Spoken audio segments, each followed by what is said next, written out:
Bonjour Léo. Bonjour, je voudrais une brique de jus d'orange, s'il vous plaît.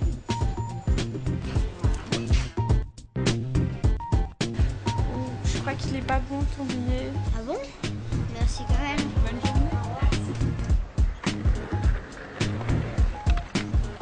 Dis donc Léo, on dirait que tu t'es fait avoir avec un faux billet. Mais c'est mon oncle qui me l'a donné hier pour ma fête. Non mais je dis pas que ton oncle fabrique des faux billets avec son imprimante. De toute façon, les ordinateurs et les photocopieurs refusent de traiter les images de billets. Mais les faux monnayeurs, ils sont bien mieux équipés. Alors, les billets falsifiés circulent de main en main tant qu'il n'y a pas quelqu'un pour les reconnaître. Et comme ton oncle ne l'a pas reconnu et toi non plus, Mais je ne sais pas faire, moi, pour reconnaître un faux billet. tu n'as qu'à faire comme ta boulangère. Il faut toucher, regarder et incliner. Il faut toucher et écouter le billet. S'il est vrai, il n'est pas mou, le papier est ferme et il craque sous les doigts. De plus, toute une partie de l'impression est en relief. On le sent bien en passant le bout du doigt. Il faut regarder. Dans l'épaisseur du billet, il y a un dessin que l'on peut voir par transparence à la lumière, au recto comme au verso. C'est le filigrane. Dans un coin du billet, on trouve un nombre incomplet. Il reprend la valeur du billet, ici 10, mais il n'y en a que la moitié sur chaque face. Et si on regarde par transparence, on retrouve le chiffre complet. Il y a aussi le fil de sécurité. Il est incorporé dans l'épaisseur même du papier et on le voit par transparence sur les deux faces. Si on regarde de plus près, on y voit également le mot euro et la valeur du billet imprimés en toutes petites lettres. Attends, j'ai un autre billet que ma grand-mère m'a donné hier. Avec celui-ci, ça marche, il y a bien écrit euro.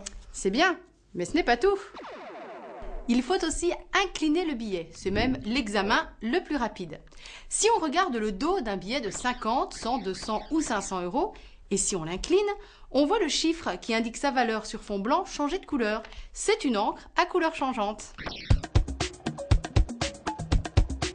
Sur le dos des billets de 5, 10 et 20 euros, c'est la bande brillante qu'il faut regarder en inclinant le billet. C'est une bande dorée presque transparente où l'on voit la valeur du billet et des symboles euros. En plus, les billets portent selon leur valeur une bande holographique ou une pastille holographique. Leur aspect change lorsqu'on incline le billet.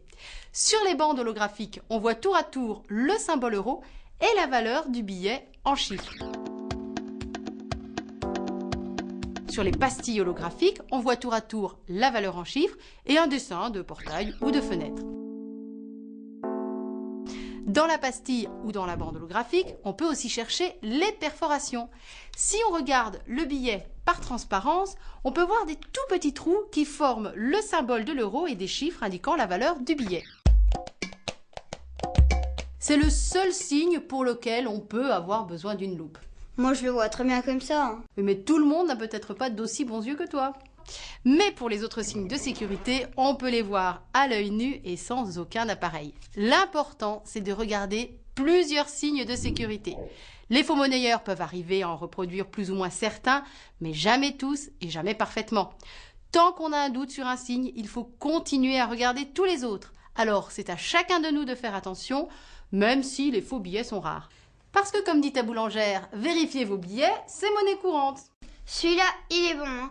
Bon, j'y retourne parce qu'après, il faut que je file. Oui, je sais, tu veux pas être en retard à ton cours. Salut Léo!